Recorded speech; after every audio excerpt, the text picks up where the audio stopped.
హల్లెలూయా. సంతోషంగా ఉన్నారా అండి? ఎందుకు సంతోషం ఉండాలండి? ఇంటి నిండా అప్పులు, ఒంటి నిండా అనారోగ్యాలు, ఏం సంతోషం అండి కదండి. ఎల్లప్పుడూ సంతోషించండి. దేన్ని బట్టి సంతోషించాలి? కృపా క్షేమములు భూమి మీద కలుగజేస్తున్న దేవుని బట్టి సంతోషించాలట. ఎప్పుడు ఆనందంగా ఉండాలట. దేవుని సన్నిధికి ఒక్కసారి రాగానే ఫుల్ బలం వచ్చేయాలండి. దేవుణ్ణి ఆరాధన చేయడానికి వచ్చాను. ఎలాంటి దేవుడిని మీరు ఆరాధన చేయడానికి వచ్చారు? మీ దేవుడు ఎలాంటి వాడు? ఎలాంటి వాడండి? అప్పులు తీర్చలేని దేవుడు అండి. ఇంకేం చెప్తాం? అనారోగ్యాలు పోవట్లేదు, ఇంకేం చెప్తాం? మనసులో శాంతి లేదు, ఇంకేం చెప్తాం? అవునండి, అవునా అండి?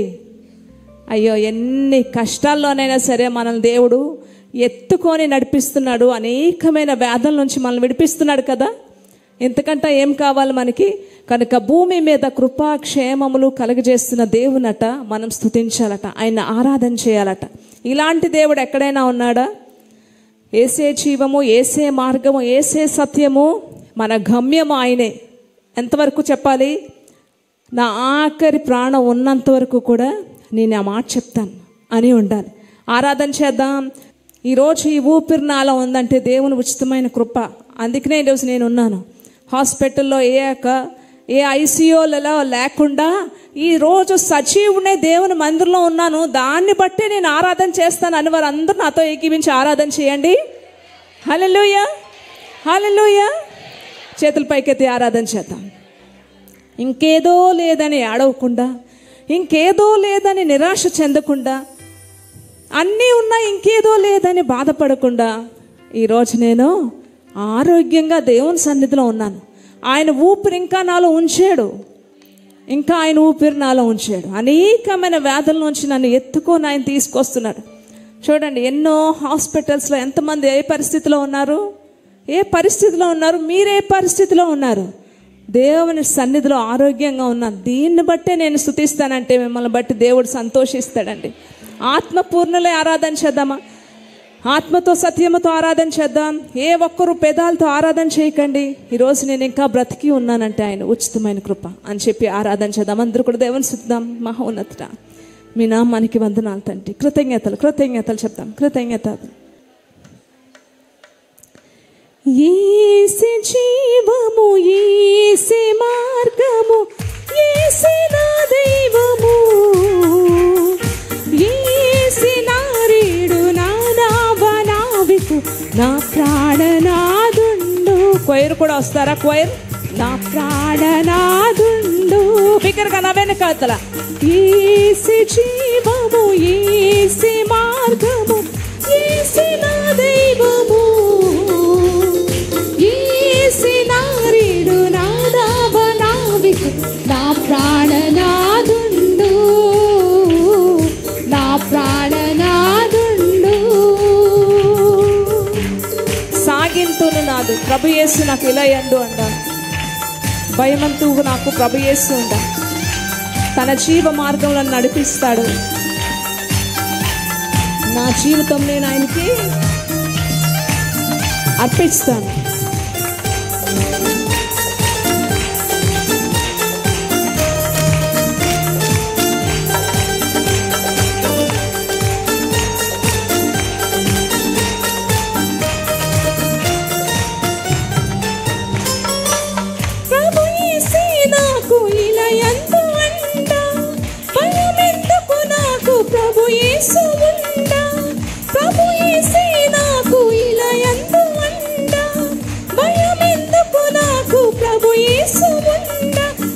జీవ మార్గములు పయనింతును, నా జీవితము తనకై అర్పింతును. తన జీవ మార్గములు పయనింతును, నా జీవితము తనకై అర్పింతును. యేసు జీవము. చెప్పాలి బిగ్గరగా. యేసు నా దైవము, యేసు నారీడు నా నావనావికు నా ప్రాణనాదుండు, నా ప్రాణనాదుండు. సాగింతును నాదు జీవిత నావను, ప్రభునంది కుంటి పడకుండా ఎన్నడు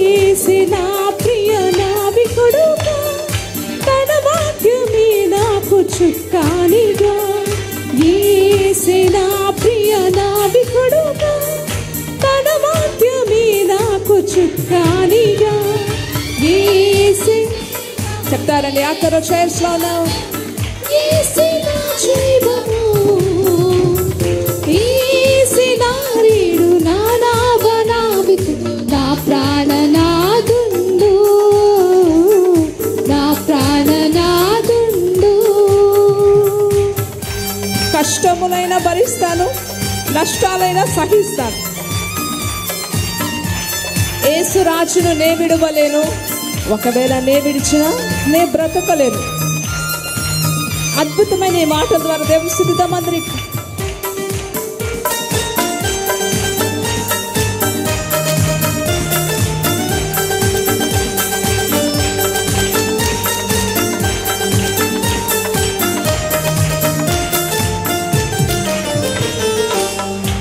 కష్టములైనను భరించగలను నష్టములైనను సహించగలను కష్టములైనను భరించగలను నష్టములైనను సహించగలను యేసు రాజును నీ విడువలేను ఒకవేళ విడచిన నీ బ్రతుకలేను యేసు రాజును ఎంత మంచి మాట మరొకసారి యేసు రాజును నీ విడువలేను ఒకవేళ విడచిన నీ మరొకసారి బిగ్గరగా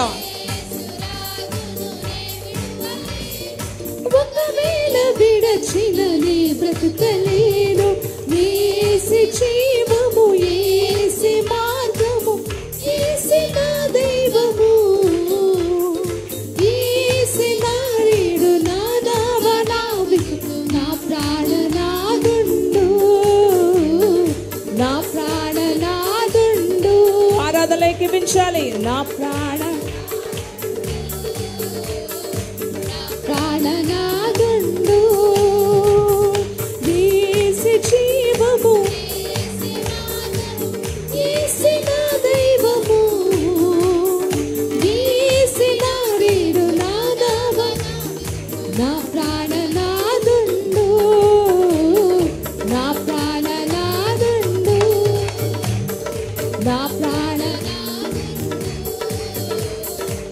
ప్రాణనాథుండు హల్లెలూయా హల్లెలూయా హల్లెలూయా హల్లెలూయా హల్లెలూయా హల్లెలూయా హల్లెలూయా హల్లెలూయా హల్లెలూయా హల్లెలూయా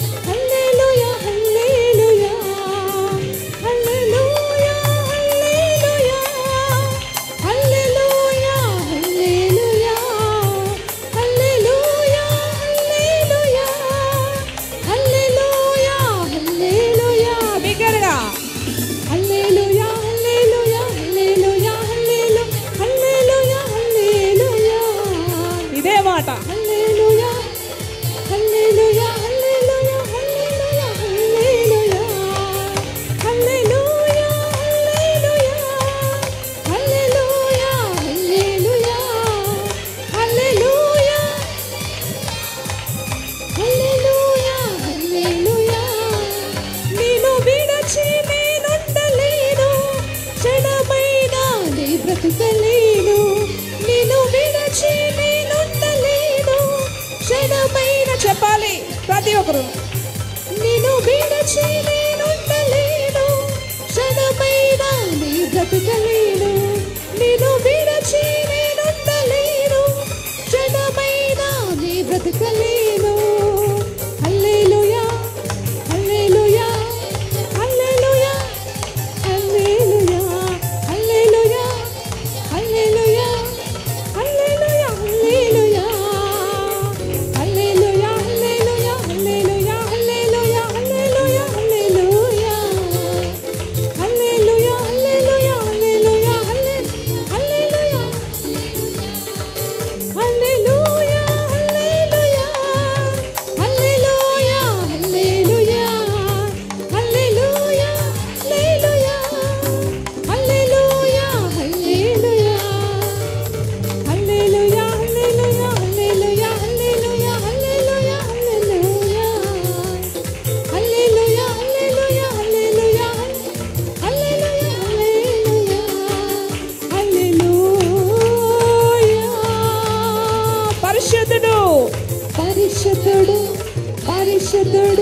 చెప్పట్లు, ప్రతి చేయి. పరిశుద్ధుడు నీ దేవుడు, పరిశుద్ధుడు, పరిశుద్ధుడు, పరిశుద్ధుడు, పరిశుద్ధుడు, పరిశుద్ధుడు, పరిశుద్ధుడు, పరిశుద్ధుడు, పరిశుద్ధుడు, పరిశుద్ధుడు. ఆత్మపూర్ణులే, ఆత్మపూర్ణులే. ఆఖరిలో చేస్తున్నాను బ్రదర్స్, సిగ్గుపడకండి. మీ దేవుడు గొప్పవాడు, మీ దేవుడు గొప్పవాడు. అరే సిగ్గుపడద్దు, పరిశుద్ధుడు అనడానికి అస్సలు సిగ్గుపడదు. పరిశుద్ధుడు, పరిశుద్ధుడు, పరిశుద్ధుడు, పరిశుద్ధుడు, పరిశుద్ధుడు, పరిశుద్ధుడు, పరిశుద్ధుడు, పరిశుద్ధుడు, పరిశుద్ధుడు. ప్రతి నోరు హల్లెలూయా, హల్లెలూయా, హల్లెలూయా, హల్లెలూయా, హల్లెలూయా, హల్లెలూయా.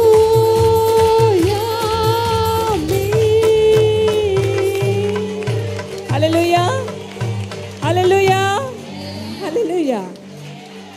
ఎంత గొప్ప దేవుడు మన దేవుడు. ఇలాంటి దేవుడు ఎక్కడైనా ఉన్నాడా? అద్భుత కార్యాలు చేసే దేవుడు ఎక్కడైనా ఉన్నాడా?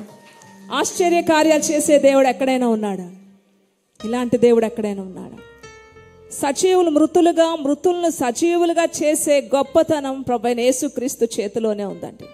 అంత గొప్ప దేవుడిని నువ్వు ఆరాధన చేస్తున్నావు అంటే నువ్వు చాలా గొప్ప వ్యక్తివి అని గుర్తుపెట్టుకోవాలి. మొక్కాళ్ళ మీదకి వెళ్దామండి. మరొక్కసారి మొక్కాళ్ళ మీదకి వెళ్దాం అందరం కూడా. నిరాశ, నిస్పృహ, ఇలాంటి దేవుడు దొరకక ఈరోజు ఎంతోమంది చనిపోతున్నారండి. ఎంతోమంది చనిపోతున్నారు ఈరోజు ఇలాంటి దేవుడు దొరక్క. నిరీక్షణ ఆస్పదం ఎవరున్నారు? ఈ వ్యాధితో ఎంతకాలం నేను పడాలి? ఈ వ్యాధితో ఏ పని చేసుకోలేకపోతున్నాను. నేను ఇంకెవరికి ఉపయోగం? బాగున్నప్పుడైతే కుటుంబాన్ని పెంచుకోగలను, కానీ ఇప్పుడు నేను మంచాన పడ్డాక ఎవరికి ఉపయోగం? నా కుటుంబానికి బరువైపోతానేమో, ఇంకా నాకు ఎవరు దారి చూపెడతారని చెప్పి ఎంతోమందికి దారి లేక, వాళ్ళకి నిజమైన ఒక ఆశ్రయ దుర్గము లేక, ఇలాంటి దేవుడు లేక సూసైడ్ చేసుకొని చచ్చిపోతున్నారు. సూసైడ్ చేసుకొని చనిపోతున్నారు అప్పులు భరించలేక. ఇన్ని అప్పులు నేను ఎప్పటికీ కడతాను? నేను మొస్సలైపోయినా సరే అప్పులు తీరవు నా జీవితంలో అని ఒక నిరీక్షణ లేక, ఆదుకునే దేవుడు లేక, చెప్పుకునే దేవుడు లేక, నిరీక్షణ ఆస్పదం లేక ఈరోజుతో ఈ లైఫ్ ఎండ్ చేసేద్దాం, దీనికి ఇదే మంచి సొల్యూషన్, ఈరోజుతో ఈ లైఫ్ ఎండ్ చేస్తాం అనుకుని అడిగిన వాళ్ళే లేరు. ఇంకా నేను భూమి మీద లేకపోతే ఇంకా నాకేం తెలుస్తుంది? చనిపోతున్నారు అనేక మంది. ఒక ఇద్దరు భార్యాభర్తలు న్యూస్ చూసే ఉంటారు. అనేకమైన అప్పులు చేసేసారు. కూతురికి పెళ్లి చేశారు, ఇంకొక కొడుకు ఉన్నట్టున్నాడు. చూసుంటారా మీరు? ఇద్దరు భార్యాభర్తలు ఒక వీడియో చేశారు. ఏడుస్తున్నారు ఇద్దరు. అమ్మ తమ్ముడిని చూసుకో, మేము ఇంక చచ్చిపోతున్నాం అని చెప్పి వాళ్ళొక వీడియో చేసి, ఈ అప్పులు తీర్చలేకపోతున్నామమ్మా అని చెప్పి ఆ భార్య భర్తల పాపం ఒకరినొకరు గట్టిగా పట్టుకొని ఏడుస్తూ మమ్మల్ని క్షమించి తల్లి అని చెప్పి కూతురికి కొడుక్కి చెప్తూ, తమ్ముడిని చూసుకో జాగ్రత్తగా అని చెప్పి, ఈ అప్పులు మేము తీర్చలేం తల్లి అని చెప్పి ఒక వీడియో చేసి వెళ్ళి చెప్పులు ఒక ఒడ్డుని పెట్టి ఒక చెరువులోనే ఇందులోనే వాళ్ళు సూసైడ్ చేసుకున్నారండి. ఆ వీడియో చూసిన అనేక మంది హృదయాలు బద్దలైపోయి, ఒక నిరీక్షణకి ఆస్పదం లేదు ఈరోజు. ఒక వ్యాధి వస్తే ఎవరు బాగు చేస్తారు? అప్పుల్లోంచి ఎవరు తీసుకొస్తారు బయటికి? భయంకరమైన కష్టంలోంచి ఎవరు నన్ను ఆదుకుంటారు? ఇలాంటి సమస్యలకి నిరీక్షణ ఆస్పదం లేక వాళ్ళకి సూసైడే ఒక ఆధారంగా ఉందండి. ఎందుకు ఈ పరిస్థితికి వస్తుంది ఈరోజు అనేక మంది లోకం? దేవుడు లేక, ఒక మార్గం లేక వాళ్ళకి. ఒక భక్తుడు విలియం కాపర్ అని, ప్రతి మనిషే కదా, ఆ భక్తుడి జీవితంలో కూడా భయంకరమైన నిరాశకు లోనైపోయాడు. నిరాశకు లోనైపోయి ఎందుకు ఈ జీవితం, ఎందుకు బతుకుతున్నాను నేను, నాలాంటి వాళ్ళ వల్ల ఎవరికి ఉపయోగం, ఏం ఉపయోగం నాలాంటి వాళ్ళ వల్ల అని చెప్పి విపరీతమైన నిరాశకు లోనైపోయాడండి. ఒక భక్తుడే, మంచి విశ్వాసే, కానీ నిరాశకు లోనైపోయాడు. వేల్స్ దేశంలో అక్కడ ఒక నది ఉంది. అక్కడికి రాత్రప్పుడు అక్కడ మంచిగా మంచు ఎక్కువ కురుస్తుంది ఆ వేల్స్ దేశంలో. ఆ సమయంలో ఏం చేశాడంటే నిరాశకి నేను ఇంకా ఎందుకు నాలాంటి వాడు బతకూడదు అని చెప్పి విపరీతమైన నిరాశతో నింపబడ్డాడు. ఈ బాధ భరించలేక నాలాంటి వాడు బ్రతకూడదు అని చెప్పి అప్పట్లో గుర్రపు బండులు ఉండేవి. ఆ గుర్రపు బండి పిలిపించుకొని నన్ను వేల్స్ నది దగ్గరికి, అక్కడ ఒక నది ఉంది కదా బ్రిడ్జ్ దగ్గర, ఆ నది దగ్గరికి తీసుకెళ్ళు అని చెప్పి ఆ గుర్రపు బండి ఎక్కాడు. ఆ మంచులో ఆ యొక్క గుర్రపు బండి వెళ్తుందండి. ఆ యొక్క బ్రిడ్జ్ మీద నుంచి ఆ నదిలో దూకి చనిపోవడానికి, ఆత్మహత్య చేసుకోవడానికి. సో ఇంకా ఆ బండి వెళ్తానే ఉంది. దగ్గర ఆ గుర్రపు బండి 4 గంటలు అక్కడే తిరిగిందండి. ఆ మంచుకి దారి కనుగోలేకపోయాడు. తిరిగి దాని చుట్టే తిరుగుతున్నాడు, అక్కడే తిరుగుతున్నాడు, దారి తెలియడం లేదు. ఇంకా నిరాశ ఎక్కువైపోయి ఇంకా ఆ యొక్క ఆలస్యం భరించలేకపోతున్నాడు. ఈ కాపర్ భరించలేక ఇంకెలా కాదని చెప్పి ఆ బండి దిగిపోయి నేనే నడుచుకొని వెళ్ళిపోతానని చెప్పి వెళ్ళిపోయాడు. విపరీతమైన నిరాశతో ఉన్నాడు. ఎలాగైనా అందులో దూకేసి చనిపోలేను. నడుస్తున్నాడు, చాలాసేపు నడిచాడు. నడిచి ఆఖరికి ఎక్కడికి వచ్చాడంటే తన ఇంటి గుమ్మం దగ్గరికి వచ్చాడండి. తావు కనుక్కోలేకపోయాడు. ఆ ఇంటి గుమ్మం దగ్గరికి, ఎక్కడికి, వాళ్ళ ఇంటి గుమ్మం దగ్గరికే వచ్చాడు నడిచి. అప్పుడు తన తప్పు తెలుసుకున్నాడు. దేవుడు నన్ను ఎంత ప్రేమిస్తున్నాడు, నేను ఆయన నమ్ముకున్నాను, అయినా నన్ను విడిచిపెట్టలేదు నా కష్టాల్లో, నా బాధలో. సో నేను కృంగిపోతున్న ఈ కృంగుదలకి ఆత్మహత్య అనేది కరెక్ట్ కాదు అని దేవుడు ఈరోజు నాకు నేర్పించాడు అని చెప్పి పశ్చాత్తాపడడం మొదలుపెట్టాడని వెంటనే దేవుని యొక్క సమాధానం, దేవుని యొక్క కృప ఆయన హృదయం నిండా నిండిపోయి ఇంట్లోకి వెళ్ళి కన్నీటితో ప్రార్థన చేయడం మొదలుపెట్టాడు. ప్రభా, నేను చనిపోదామన్నా సరే నాకు దారి తెలియకుండా చేసి నా ఇంటి దగ్గరికే తీసుకొచ్చు అంటే నువ్వు నన్ను ఎంత ప్రేమిస్తున్నావు తండ్రి అని చెప్పి తన తప్పు తను తెలుసుకొని ప్రార్థన చేయగానే పరిశుద్ధాత్మ యొక్క గొప్ప సమాధానం ఆ యొక్క హృదయంలో నింపబడి గొప్ప సంతోషంతో సేవలో ముందుకు వెళ్ళిపోయాడండి. హల్లెలూయా. ఇలాంటి వారు ఎంతో మంది ఉన్నారు ఈ లోకంలో. ఇదేనా మా జీవితం, దీనికి పరిష్కారం ఇదే అని చెప్పి సూసైడ్ చేసుకుంటున్నారు. కానీ మనకైతే ఇలాంటి దేవుడు ఉంటాడా ఎక్కడైనా? ఇలాంటి దేవుడు ఎక్కడైనా ఉంటాడా? ఇక్కడ ఎంతమంది జీవితంలో ఏదో ఒక సమయంలో ఇలాంటి పరిస్థితుల నుంచి మీరు వచ్చే ఉంటారు కదా, వచ్చారా?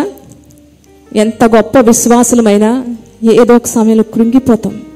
ఈ జీవితం ఎండ అయిపోతే బాగుంది కదా, ముగించేస్తే భలే ఉంటుంది అని అనుకుంటాం. కానీ నువ్వు ఆయన ఏర్పాట్లో, ఆయన రెక్కల క్రిందన ఎప్పుడైతే ఆశ్రయం తీసుకుంటున్నావో నిన్ను కాపాడుకునే బాధ్యత ఆయనది అని గుర్తుపెట్టుకోవాలి. మరొకసారి ఆయన ఆరాధన చేద్దామా?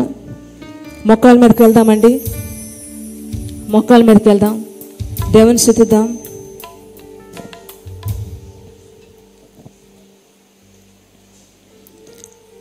నీవు లేకపోతే నా బ్రతుకేలేదయ్యా, నీవు చేరదీయపోతే నా మనసు చేతయ్యా.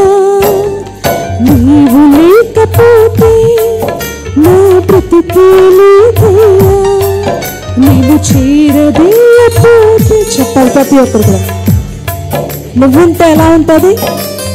నువ్వు నాకుంటే ఎన్నడూ నేను ఒంటరి కానయ్యా, నీ కృప నాకు తోడై ఉంటే అంతే చాలయ్యా. నీవు నాకుంటే ఎన్నడూ నేను ఒంటరి కానయ్యా, నీ కృప నాకు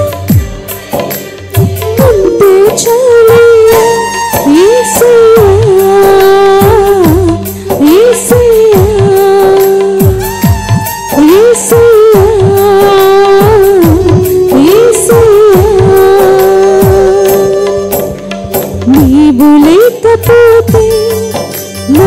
బ్రతుకే లేదయ్యా నీవు చేరదీయపోతే నా మనసు చీదయ్యా.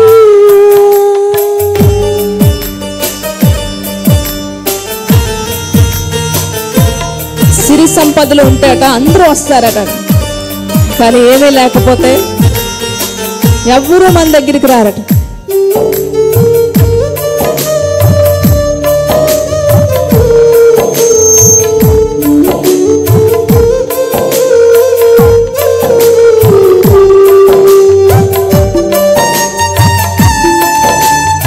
విరిగిపోయిన నలిగిపోయిన జీవితాలట ఈ మనుషులకి అవసరం లేదు, కానీ విరిగిపోయిన ప్రతి మనిషిని కూడా బాగు చేసేది విరిగిన దానిని లోకంలో ఎవరు కోరుకుంటారు? విరిగిన మనసును వాడుకొని నీతో ఎవరు సరిరారు?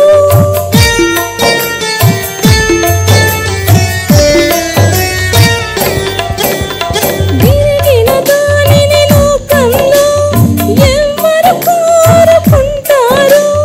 విరిగిన మనసును వాడుకొని నీతో ఎవరు సరిరారు? వీణులను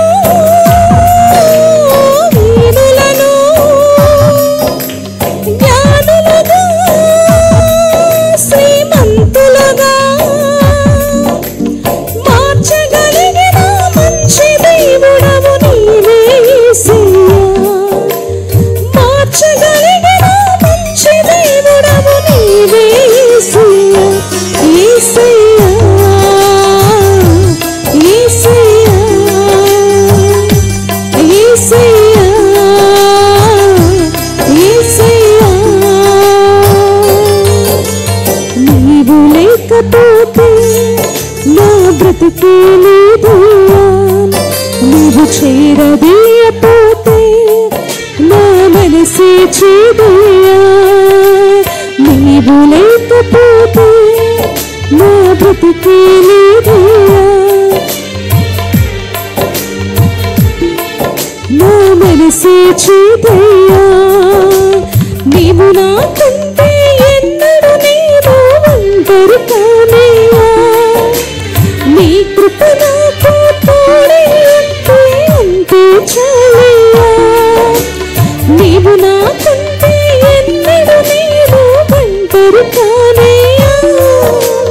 నీ కృప నాకు తోడై ఉంటే అంతే చాలయ్యా. యేసయ్యా యేసయ్యా యేసయ్యా యేసయ్యా.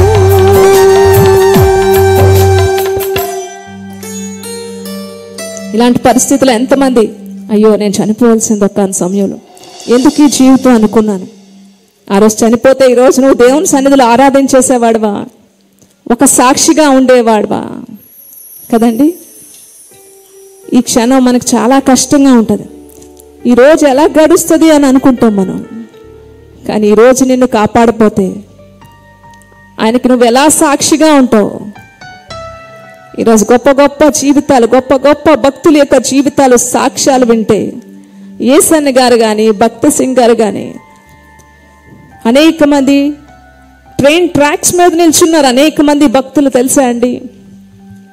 ఇప్పుడులో వాళ్ళు కాదులండి, అప్పుడులో వాళ్ళు అనేకమైన కష్టాలు భరించలేక ట్రైన్ ట్రాక్ మీద నిల్చుంటే తప్పించేది దేవుడు. నేను అలా ట్రైన్ ట్రాక్ మీద నిల్చున్నాను, చచ్చిపోదామని దేవుడు నన్ను కాపాడారు. ఈరోజు దేవుని సేవలో నన్ను వాడుకున్నాడు.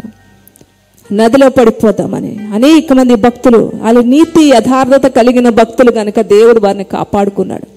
ఈరోజు మీలో అనేక మందిని దేవుడు కాపాడాడు. ప్రతి ఒక్కరిని ఆయన సాక్షులుగా ఉంచడానికి అదే దేవుని కృతజ్ఞతతో గట్టిగా చెప్పాలి కూడా దేవుని మహిమపడదాం.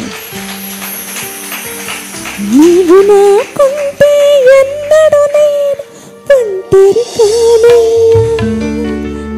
నీ కృప నాకు తోడై ఉంటే అంతే చాలయ్యా. యేసయ్యా